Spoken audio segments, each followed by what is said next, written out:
Welcome to the podcast Discovery Playbook for 2026. It is in some ways the World Cup of podcasting webinars. And because I'm here in Boston, there will be several thousand Scottish fans on this webinar as well. So I'm looking forward to that. And I hope you are too, because this is going to be a fun one. I'm Tom Webster, a partner at Sounds Profitable, and I'm also joined today by Roger Nairn from JAR Podcast Solutions, a wonderful partner of ours. And he has got some fantastic takes on all of this data a little bit later on as a very skilled practitioner in all of this stuff. So we'll keep him in the green room for now. There's just as you know, there's a lot of cocaine in the green room, so I hope he makes it back. But I'm going to plow forward and talk about this great data about how podcasts get discovered. And this is data that we derived from the podcast landscape, which is our big annual kind of survey course of how people encounter podcasts, what podcasts they like, what they don't like, and other kind of listening behaviors. The next big study that we're going to put out is going to be more advertising focused, and I'm going to have something to say about that at the end of what we're doing here today. But today we're going to talk about podcast discovery. I see lots of people. Frank is asking, is anyone hearing an echo? And maybe that's just how thunderously resounding I am, Frank. But I also think you're logged in twice. So there you go. Live tech support here from Sounds Profitable. So let's go ahead and get started with the reason why you're all here, which is, of course, the great data that we have to look at. And as I mentioned, this is derived from the podcast landscape.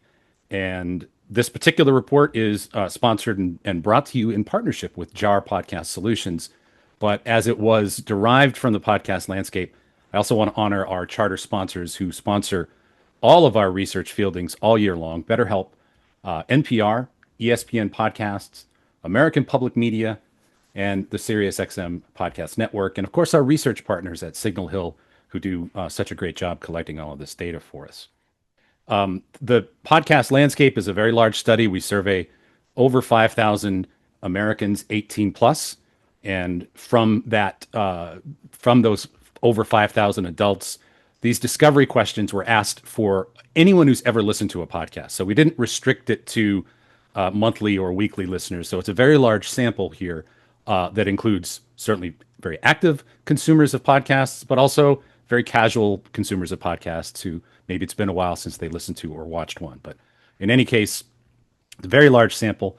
And when we publish this report, there'll be a full method statement in the appendix, unless you've had your appendix removed. So we're going to go over a few things today. It's no surprise that YouTube is the discovery engine. It's not the first time that we've reported that data, but we're going to talk about social feeds. We're going to talk about how the channel mix differs, especially in social by age, how we're going to talk about the distinct segments for discovery, the highest engagement segments, and of course, word of mouth, which continues to be the highest trust channel and the least built for it. Very few of us have a friends and family budget, but if we do, it's time to probably increase it. So we asked everybody in the survey who had ever consumed a podcast, where did your favorite show come from? Think about your favorite show right now. How did you discover it? And YouTube here is the clear number one. 40% of podcast consumers said that they discovered their favorite show on YouTube.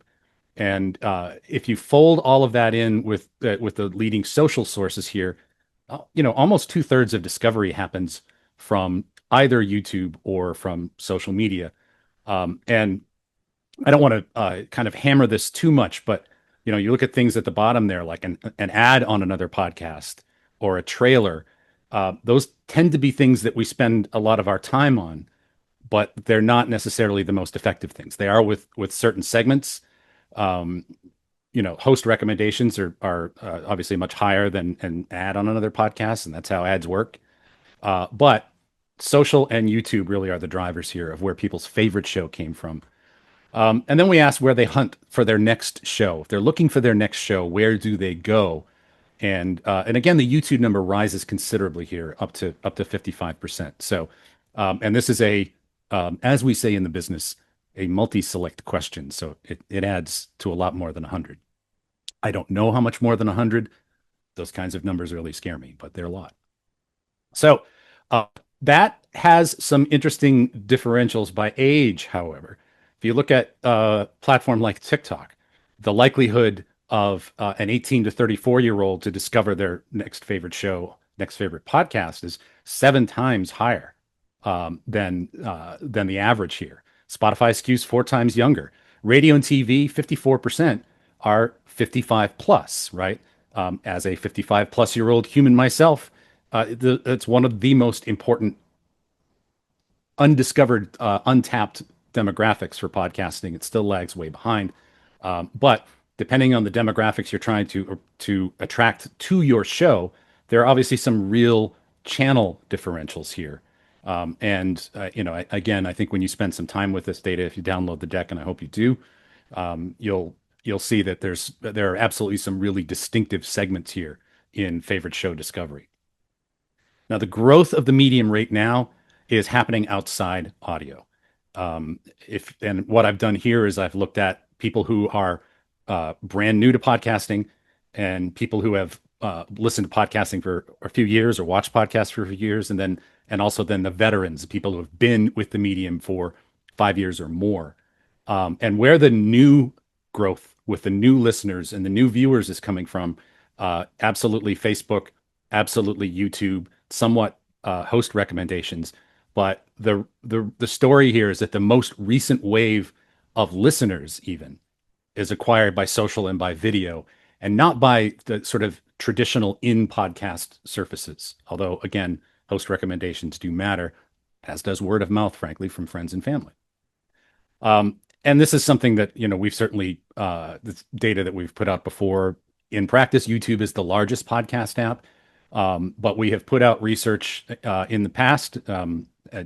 A study called Sound You Can See, and also the most recent report that we did on audio primes, that people are not monolithic about YouTube. And in fact, about half of YouTube podcast consumers tell us that they listen to about half of their content on YouTube, right?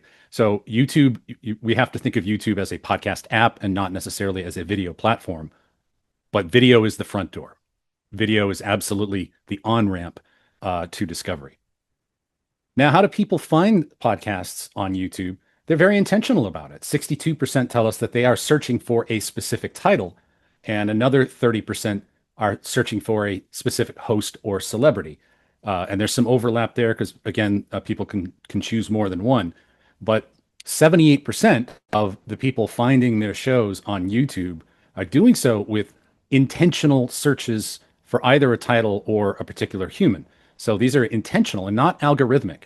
The algorithmic stuff you see is really down there towards the bottom. Trailers on social media, trailers on the web, trailers on YouTube, the things that you may happen to get fed because you liked another piece of content. But there's a significant amount of intentional search behavior here, which really speaks to the importance of metadata, making sure that you tick all the boxes on metadata as you're submitting things to YouTube. Earned reach is really the engine here, overpaid. When we ask people that whose favorite show came from social media, one of the social media platforms, we asked those people, well, was it an organic post by someone you follow, or was it a sponsored post or an ad? And the amount who say organic reach from someone they follow is nearly twice what a sponsored post or ad is. That is a little bit different by age. The younger listeners and viewers tend to be much more organic search organic discovery in social media. 55 plus paid works a little bit better, but again, they're also more likely to consume things like AM/FM radio, and they're going to be encountering more commercials and more ads as a result of that. But really, you have to build an organic strategy first, and then fold in weight paid, particularly towards older demos, where it starts to convert proportionally better. But without a doubt, earned reach here is the engine when it comes to social media. Being findable beats being launched well. 50% of podcast consumers looked for a new podcast in the last month. So discovery is a continuous monthly habit. It's not the first time that I've reported a stat like this in research that I've been a part of. So discovery is a continual thing, not just let's launch a show, here's a campaign, because people are always discovering a new show. 45% say they started a new show in the last 3 months.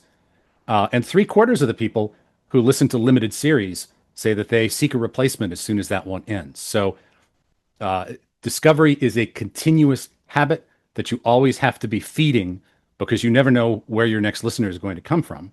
And if you're not continually feeding that discovery engine, then your next audience may not even show up because you have to keep that engine going. I'm going to show you a funky chart here. I have the numbers to back all of this up on the next slide, but it's more fun to look at this. Um, what I did here was do kind of a heat map, and as it is summer in Boston, and I have somehow developed a sunburn, it's very appropriate that I have a heat map. But the different channels that we can look at here, the further they are to the right, the more reach there is. The further up they are to the top of the graph, the more engagement in terms of hours per week spent on those platforms that people talk about.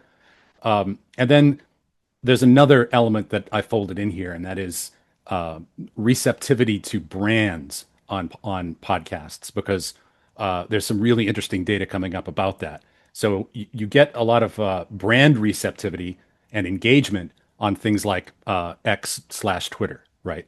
Or host recommendations. They don't have the reach, but they are playing a very different role. And then YouTube sits all the way off by itself as it does. So the things at the top of this graph are small but intense, really the trial and advocacy engines. And then, YouTube and to some extent Facebook, especially in older demos, is where you go for scale. And I won't spend a lot of time on this graph, but these are all the numbers that went into that graph. There, I proved it. So we're going to look at four quick segments here because you can address them differently with differential strategies. And the first is YouTube discoverers. And it's these are not people that you necessarily want to define too precisely as a segment because they look like the overall population, right? YouTube has enormous reach. It is the largest single segment that we're going to look at here. But they look like the overall population. They may lean a little bit young, as YouTube typically does, but for a lot of people 55 years and up, YouTube is also the front door for much of the content that they consume, increasingly on smart TVs, and that's certainly data that I know that we've put out, that Signal Hill has put out, and some others. For this segment of people who say they discovered their favorite show on YouTube, 65% use YouTube as their primary app, but that means that 35% don't, right? So it's not a monolithic segment. They are video leaning, obviously. But here's the real catch about this. Of these 40% who discovered their favorite show by YouTube, about half of them, 48%, say it's their only discovery source. Now, that's a perception. It's probably not strictly true in every case, but it is a perception for this segment that if you want to reach me, YouTube is the best way to do that. And there are some content sort of opportunities here: education, history, news, commentary, arts. But basically, it's a required surface for any launch. You can't really have a successful launch without involving YouTube, but it's a little broad of a segment to target effectively. You just sort of have to show up there. But then you have a couple more segments here that are really, I think, a high value pair. And that is the people who say they discovered their favorite podcast on Spotify, and some who discovered it on X or Twitter. For Spotify, it's a very young music native audience. Is music, fiction, history, and comedy are what they're listening to.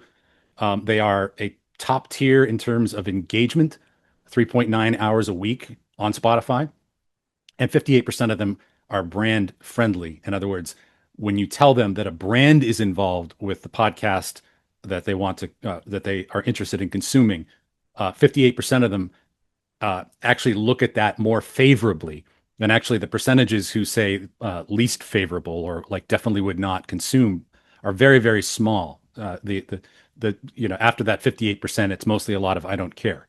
So Spotify is absolutely a great way, especially with things like music and comedy, which they've made a dent in. And then when you look at things like X/Twitter, it's a lot of men. It's the biggest demographic skew in the data, but also the hours per week that they engage on Twitter is very, very high. Their perception of brands being involved is very, very high, and they tend to consume things from a lot of sources. They're sort of omnivores, so they are small, but they are an important advocacy and word of mouth engine for discovery, and very likely you need to combine different segments and different sources if depending on who you're trying to reach. But that is the function of basically these two particular segments, which are again a bit smaller for discovery, but very much drive sampling and advocacy. Another segment to look at really here, these are two kind of opposite poles. TikTok, right? TikTok is 60% or 18 to 34. They over-index for Hispanic Latino consumers. They're the most diverse segment. The vertical clips are really an entry point there, and that's kind of what brings a lot of the demographic breadth that you see. And clips are a driver. We're going to talk about clips in the next research study that we put out in a couple of weeks, which I'll preview at the very end of this. But TikTok is absolutely a channel for diversity and for scale on the young end. Very good for that. And you compare that, this is sort of the opposite pole. People who found their favorite podcast by browsing an app, by browsing a podcast app. These tend to be very much the earlier generation of podcast consumers, people who very likely found their podcasts on Apple Podcasts or prior to that, iTunes. They are actually using podcast apps for discovery. It is a smaller surface compared to things like TikTok and YouTube, but it is a very high income segment. They are the most audio leaning segment. These are deliberate in app browsers. They over index on things like news commentary and technology. It's a smaller segment, but very premium per listener value and easier to reach basically with in app and especially audio surfaces. So we have these various segments, and they also are consuming multiple platforms at once, right? So for the people who use YouTube, 22% also use Facebook for discovery. 18% also use TikTok for discovery. And you can read these across with Facebook consumers, with TikTok consumers. Where else do they also talk about discovering podcasts? And this is an important graph to look at because it gives you a way to efficiently be on multiple platforms or to sort of have multiple surfaces of discovery that don't overlap. Or if you really want to dive into a very particular segment, a young, diverse segment, well, then you would look at things like TikTok. Where else are these people? Well, they're more likely to be on Instagram than Facebook. So these are ways to sort of approach multiple surfaces here. Interestingly, YouTube and radio and television, for those who said that hearing an ad for a podcast on the radio, for instance, these are the more solo channels. About half name both of those channels as their only source of discovery. So more channels here means a more engaged consumer. And the overlap that you see correlates with heavier listening. People that are using more platforms, they're also more likely to be watching and listening to a lot more content as a function of time. I mentioned earlier the kind of brand lift data about when you mentioned that a brand helped bring you a podcast. I love this data because you see almost no rejection here. The people who say less likely to consume a podcast that was brought to you by a brand, these numbers are very, very small. With all listeners, that's 8% who say they'd be less likely. 18 to 34 is 8% less likely. The kids are positive. And the X or Twitter segment, only 3% less likely. But look at the increases for more likely. With all listeners, it's a net 27, 35% say they're more likely. 18 to 34 is 39% more likely. And then with that X Twitter segment, again, that smaller but very engaged segment, they're really friendly towards brands. And we put out some research again in conjunction and partnership with JAR last year about brand fans. And in a lot of ways, it's not necessarily perceived as a crass commercial, but it's also a mark of quality for people, that if a brand is associated with it, that they probably spent some money on it. So that sort of weirdly social proof, I think, comes along with that. So there has to be a channel mix playbook here. The channel that cuts across all of these more than any is Facebook, really. Certainly, Facebook works more on the older end, but Facebook's reach on the younger end is still very, very high. It has been surpassed by Instagram, but it is still a pretty significant channel, 18 to 34. But if you're looking for a younger, diverse, social native segment, you've got some channels there. An older, deliberate, more content driven, you've got some channels there, including search and SEO, because they're more intentional. And then you have an audio first, high income, sort of traditional podcast listener more than viewer. And those are some of the ways to approach it there. Playing on the Apple charts, editorials, clean metadata, and of course search again, which makes metadata really important. So I mentioned earlier that video is really the front door to all of this, and people still consume podcasts by audio pretty significantly, right? If you look at audio only, this is an expectation. Audio only, or usually audio, that's more than half. And then you fold in maybe either. That's most people are still expecting to consume podcasts, still expecting it to be an audio medium, but you still need a YouTube surface, I think, specifically, but could be a TikTok surface if you have a younger segment that you're looking to attract. So the plan needs to be kind of video shaped, but it's that word of mouth layer that really converts. And when you look at people who consume podcasts, 64% say they get recommendations from their friends. 72% say they're likely to act on them, that they are likely to watch or listen to something that was recommended to them by their friends. And we certainly bill podcasting as a branch of influencer marketing in a way. And this is something that we need to drink our own champagne about, because we need to be more intentional about planning. How do we get word of mouth? Where are we going to get word of mouth? And what are the specific channels that are going to help us do that most effectively? So use the right segment for the right job. If you're looking for trial and sampling, you want to see things that are high engagement with high brand receptivity, and they recommend onward. For scale and awareness, YouTube and Facebook, they're large, they're more single channel. They have lower per listener or per viewer engagement, but the highest absolute reach. And then for category authority, this is really where you need to have a strong metadata strategy. You need to be found when people are looking intentionally for the things that you are offering. And so that's where you need to start, spending money and building credibility. Now, I love what Roger brought to this, because the very first slide says, "Damn, that was good data. Now what?" How am I not going to love that? Damn, that was good data. Yeah. So Roger Nairn, founder, CEO, JAR Podcast Solutions, all the way over on the left coast. The best coast. It's one of the coasts. I hear people talk about it. One of the coasts. You are a practitioner of these things. So we are. Yeah. So why don't you walk us through the now what of this damn good data? Awesome. Thanks so much, Tom. And hi, everyone. Like Tom said, I would love to walk you through how we're thinking about the data that Tom has shared, and also the way that we're thinking about how to take advantage of this, both from a marketing perspective. I realize that there are going to be people on this call that are not marketers. They are podcasters in and of themselves. So I think it works for everyone.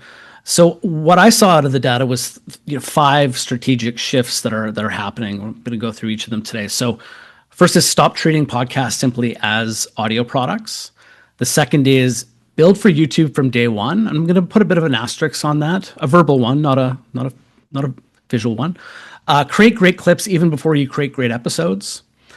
At least plan for them. Design for sharing, not just listening. And finally, measure business outcomes, not downloads. So shift 1, stop building podcasts, start building discovery systems. I think the old model was very much, podcast to RSS feed. The new model is very fragmented and a lot more complex. So we need to be thinking about it in multi-channels. So, podcast to YouTube to social to search to newsletter to sales to AI. Now, each of these is obviously going to be different for each of you and for each of your organizations, but the podcast itself is no longer just the product. The podcast is the source asset. So you really need to be thinking about and planning in advance, versus just catching the baby once it's born. Think about how the show is going to be used across all these different channels for discoverability, even before you start production or perhaps start a season. The second is build for YouTube first. Now, I want to caveat that not all audiences are going to be like all in on YouTube. Obviously, we need to be there on YouTube, but we don't necessarily need to throw absolutely all of our production energy into YouTube. So want to caveat that. The important thing is to really understand who your audience is first. But the data does show, obviously, that 40% discovered a favorite podcast on YouTube, 55% look there for their next show, and 40% say it's their primary podcast platform. So the implications are massive. Obviously, we need to be recording video, no matter whether the show is even audio first. You need to be optimizing for watch length. You need to really be thinking about how to maintain someone's attention over the course of the episode. You of course want to look at optimizing your thumbnails. The visual is so important. You want to be capturing their attention and making it as enticing as possible to click and watch. Same goes with titles and descriptions. You also want to be optimizing them for search. Especially with AI and the LLMs these days, they are very much capturing YouTube videos as answers to questions that people are asking. If you search on Gemini right now, you see YouTube clips or YouTube podcasts bubbling up to the top of some of these answers. So it's vitally important that you optimize and think about some of the terms that people will be searching for. Same goes with using chapters, and finally, create YouTube native content. Really study the channel and understand, how, what works best within it. Always ask yourself, though, that if someone never opens Apple Podcasts, can they still discover our show? I think that's really important, and be honest with yourself.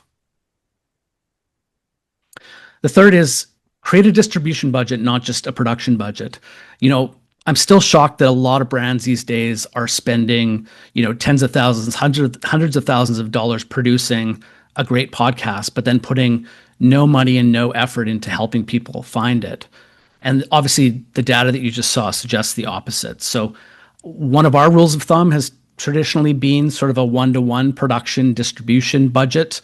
Obviously, you're going to want to, adjust that based on what you can do, but also what's going to make the most sense for you and your audience. But you want to be thinking about clips and social budgeting for, guest promotion, employee advocacy, influencer amplification, or maybe even doing some testing, which obviously is going to require some budget to do.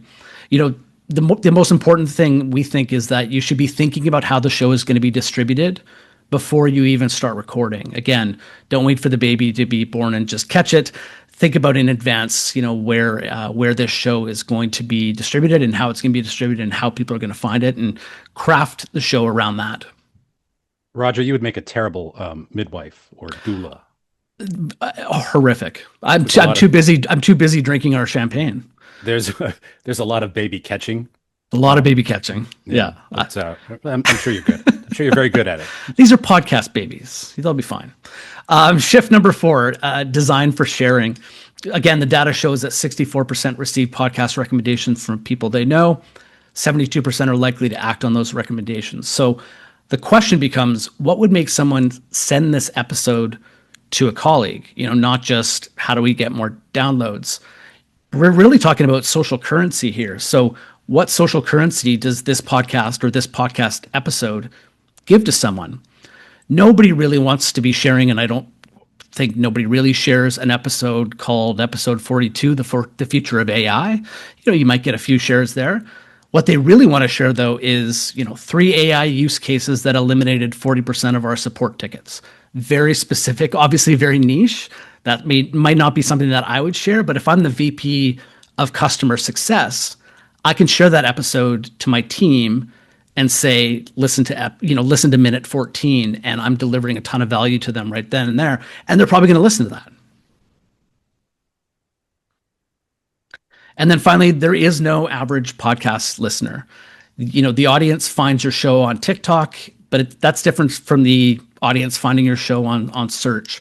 Again, you really want to understand who your audience is. The audience discovering your show on YouTube is going to be different from the audience discovering it through, a trusted host recommendation. So always be asking yourself, how does our audience discover podcasts? And I think we forget as podcasters that our audience wants to hear from us. Our audience wants to be part of the show's creation. It is very much, in a lot of ways, a co-creation. And so talk to them, ask them through one-to-one conversations, ask them the questions on social. We've created entire shows based on asking our clients, brand audience, what type of a show would you want to hear, and where do you find it? And then we've created the show from there. And obviously, research can also tell you where exactly they are engaging with podcasts. So that is the new podcast discovery playbook. As a summary, build a show people want first, because at the end of the day, that's really what this is all about. But then, of course, don't forget to build a system that helps people find it. These are now two very different jobs, and you need to be thinking of it that way.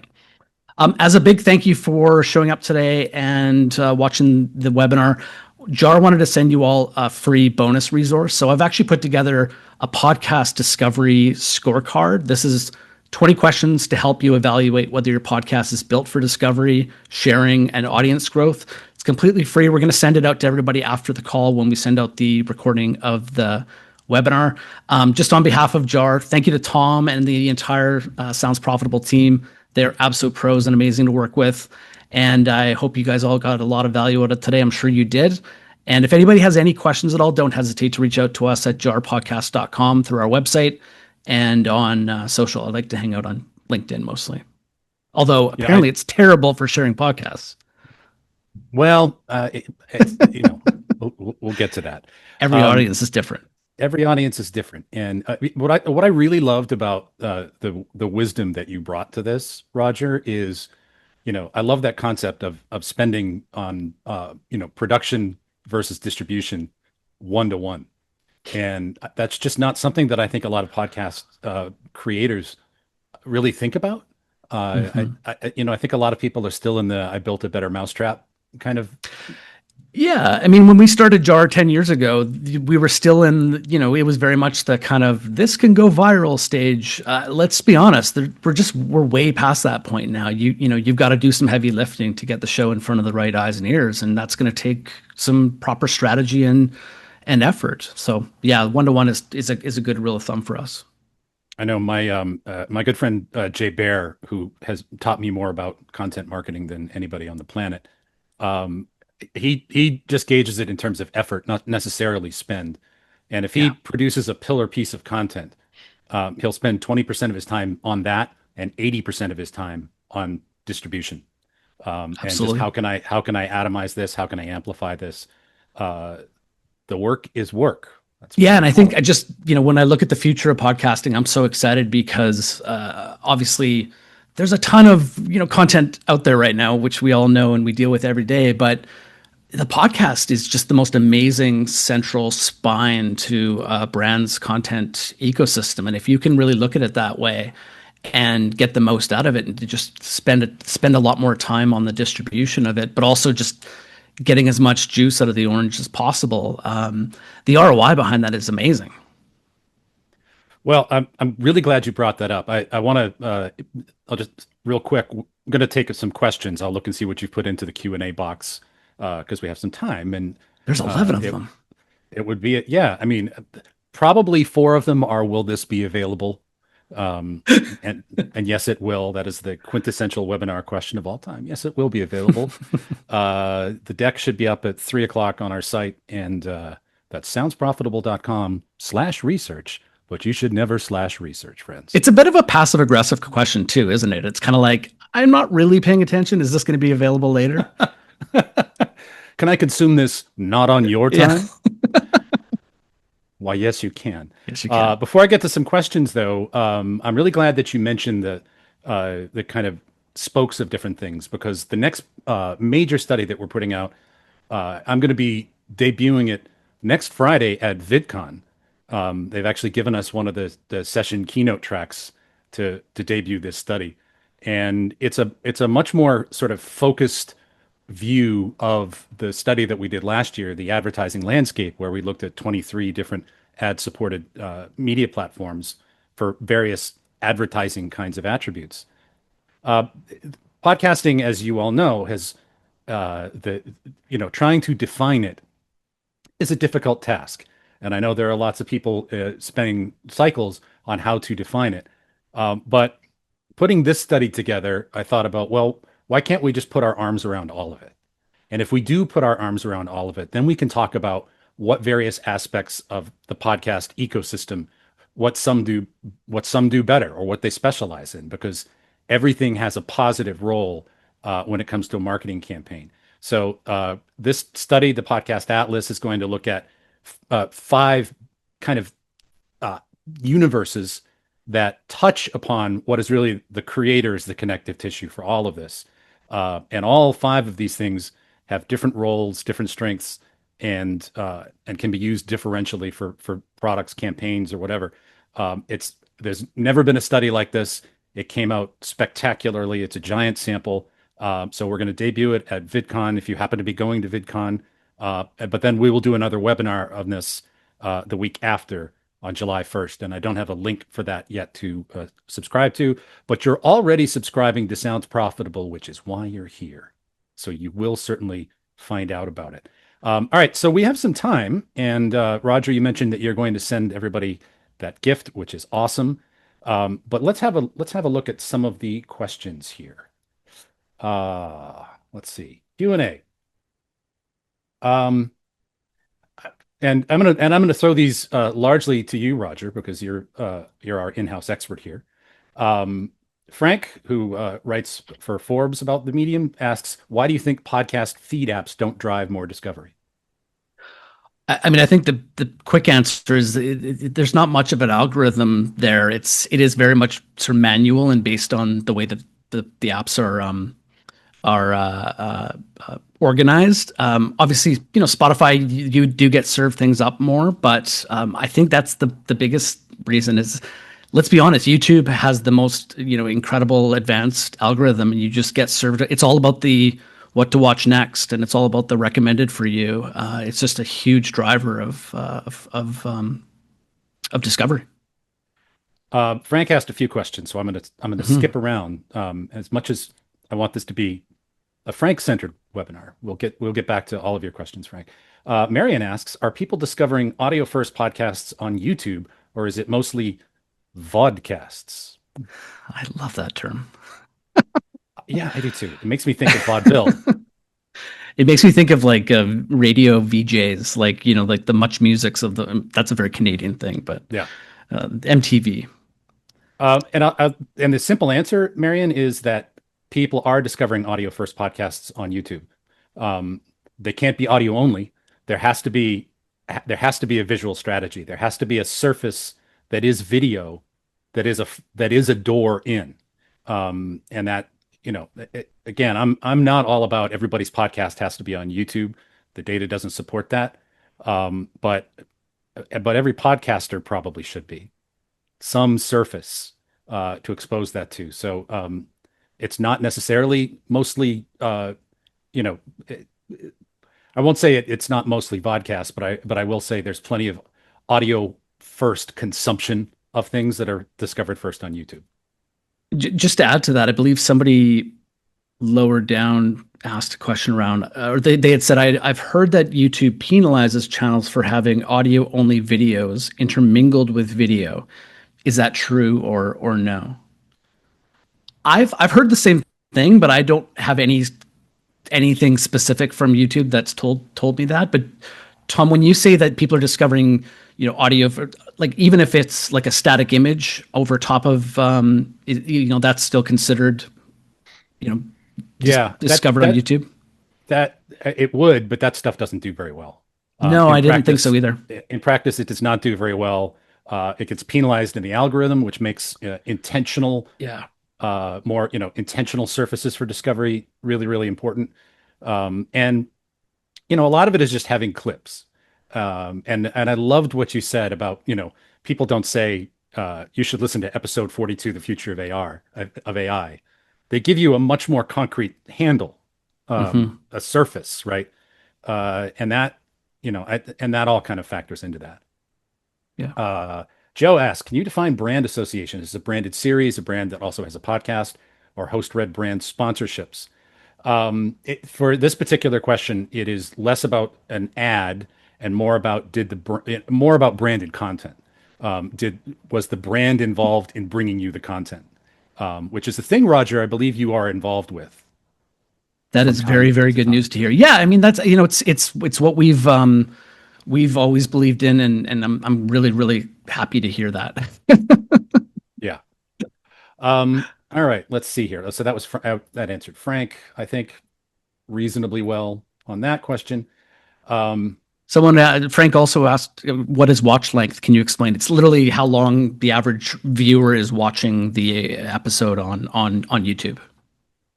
That's a quick Yeah, one. and it's I think people have real misconceptions about that, about and will make assumptions that people who consume content on YouTube specifically have short attention spans because things like watch length go down. And that is not the case at all. Hmm. It's because they have exceptional filters and very high standards, and Yeah. you can sample better on YouTube, which means you can dismiss something that is not meeting your high standards, right? Because you understand the filters, you understand the algorithm. So it's not anything to do about attention span as much, but all of that stuff gets averaged together and lead you to believe some things that aren't necessarily true. Here's a question from Jay Soderberg, Pod Vader, legendary. This is some damn good data. Thank you. We're now going to get you know, an E in Apple. Feel like There's there's a one butt part, coming though, Tom. yeah, there is, but there is one part missing: consumption. I have personal data from shows that I work with that highlights consumption is higher in audio than video, much, much higher. Would love to see some consumption data in future research. So this is an excellent point, and it does touch a little bit on what I just talked about. It's easier to sample on YouTube. So yes, it is true that the audio consumption might be higher because it's fitting into different containers and contexts of people's day. I'm going for a walk for an hour as opposed to, nah, I don't want to see that. Nah, I don't want to see that. Hmm. Right. So yes, that consumption data is different, and I know you see data from a lot of shows, and I agree that that is certainly what you would see with that data. But what you lose with audio only is trial, and the ability to catch people with a quick sample of something. And so you know, it's a conundrum. This is terrific. Will the full slide deck be made available afterwards? Absolutely. We're going to answer that. Um, let's see here. What else? I Here's wonder a if question anybody's from. ever said no to that. It's like, no, this is it. I should start saying no to that. It would really drive webinar attendance tremendously, I That's think. true. It's like, yeah, this will expire, and any screenshots you take will also evaporate Yeah. within 3 minutes of consuming the show. Here's a question from Gil Edwards. Many of the biggest podcast ad networks have been built on audio ad inventory infrastructure and systems, not exclusive to, but including audio ad networks from Amazon, iHeart, SXM, etc. Who is leading the way to recognize and sell video podcast inventory to really drive the monetization of video podcast distribution? I see this as a major lag, and I still see too much stubborn resistance to video adoption from the audio purists. I'm gonna throw that one to you, Roger. But I love a good fight. To be honest, I don't have a specific one in mind in favor. I mean, our business has always been in producing entire shows that are brand owned. So I don't actually have a specific one in mind. Maybe you should start Yeah, one, Gil. Gil. yeah, yeah, absolutely. Well, I think a lot of it too is that the video discussion is a platform discussion, Hmm. much more so than the audio discussion. The audio discussion is not as much a platform discussion. So, I think there's two ways to go here. There's either being fully present on one of those handful of platforms and sort of being there with scale, being there with paid, or the other answer is to do something that's, completely niche, that's a flag you can plant outside. But trying to do in between is increasingly difficult these days as the middle class in all things gets devoured. Let's see here. Frank, on this limited series response, wouldn't it make sense for the podcaster to do a Netflix type, if you like this, to drive customers to their next series? Yeah.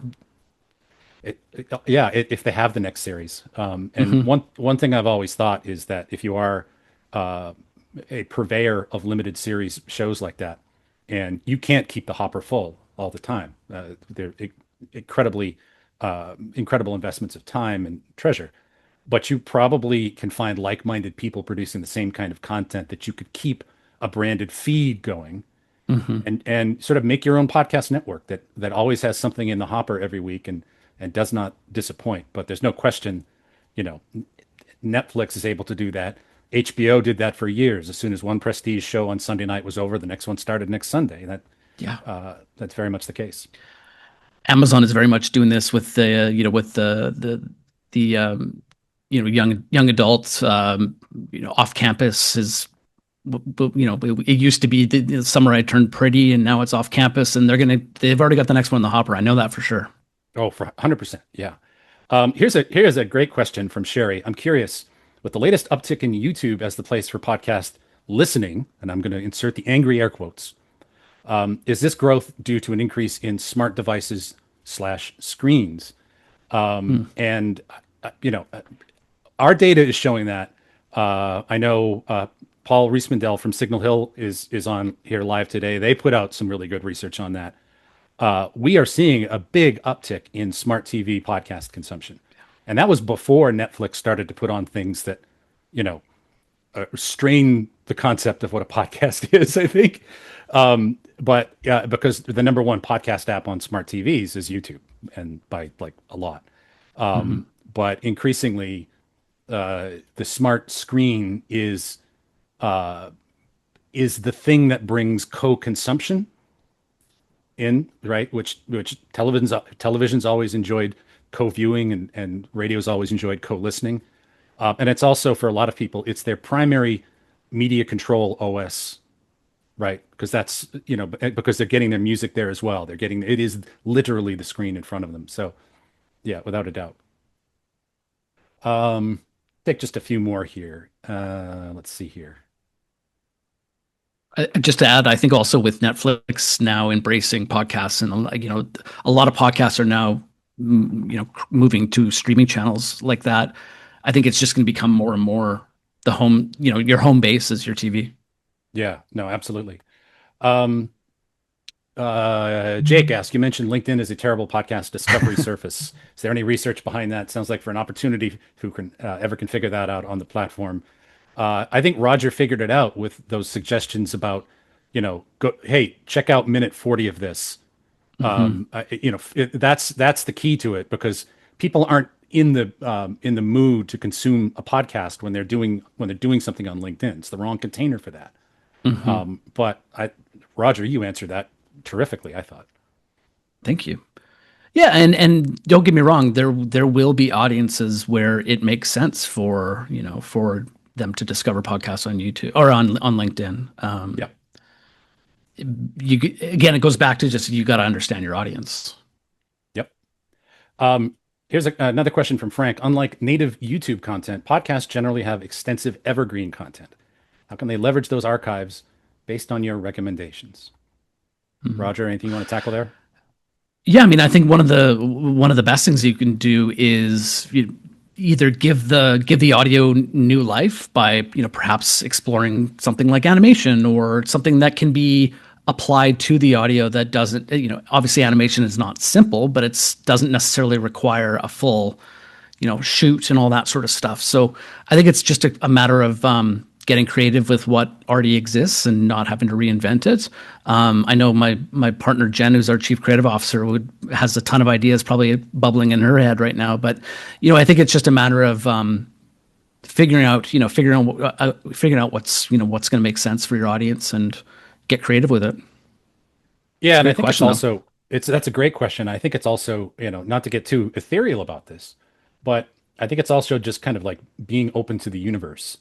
And as things come up sort of topically, I think Hmm. one thing that AI can be a tremendous tool for is to go through your own content and remix it, Yeah. to pull out things that address what's topical and hot that you might have covered a year ago. And what you're not going to do is say, "Oh, listen to this whole episode I did a year ago." But Hmm. but like if you say, "All right, this is a really hot question, and here's wisdom from three of the best thinkers," right? And so you just put something that's AI can help you do that. I Hmm. think that's a tremendous use of AI. So Yeah, my partner Jen actually also just said that she's seen some really nice video treatments of narrative audio with still imagery and responsive text. Obviously, that still requires some effort and creativity, but it's not having to get the camera out and film something fresh and new. yep. All right, last question here, and then we will give you back a We got couple soccer to minutes. watch. We have soccer to watch. That's right. I've got to go entertain a million happy Scots Tom has to get people. the Scots off his lawn. The Scots are literally on my. I live on the Freedom Trail. I live directly on the Freedom Trail in Boston. So there's like this brick path where most things in Boston happened, and that's my front door. And so it's been lousy with Scots. Um, Do you have a trick to share with everyone to get vomit out of kilts? well, from what I understand from watching a lot of them is that they bring two kilts. They bring a Perfect drinking backup kilt kilt. and a dress kilt. So Right. when they walk around town, they're in their dress kilts, loud and proud. But then the drinking kilts come out. All right, last question. This is from Dan. Any data adding a video to Apple and Spotify? I don't love the DAI implications that come with adding video. I don't yet have that data. But it's all pretty new.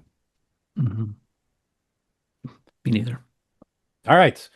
So this will be available in I think 7 minutes on our website, and then we'll also upload the video of this later. That will not be available in 7 minutes.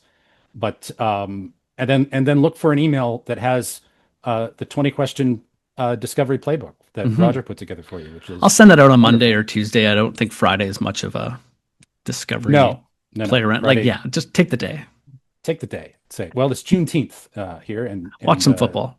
and watch That's some right. World Cup. So, but on behalf of Roger and everyone at Jar Podcast Solutions, and of course our merry band of podcast advocates at Sounds Profitable, thank you very much for the gift of your time and attention. Please look out for the podcast atlas and register for that, and share it and amplify it and shout it from the rooftops. So, Have see you fun in a at couple Anaheim. weeks. All right. Thanks. Thanks, everyone. Cheers.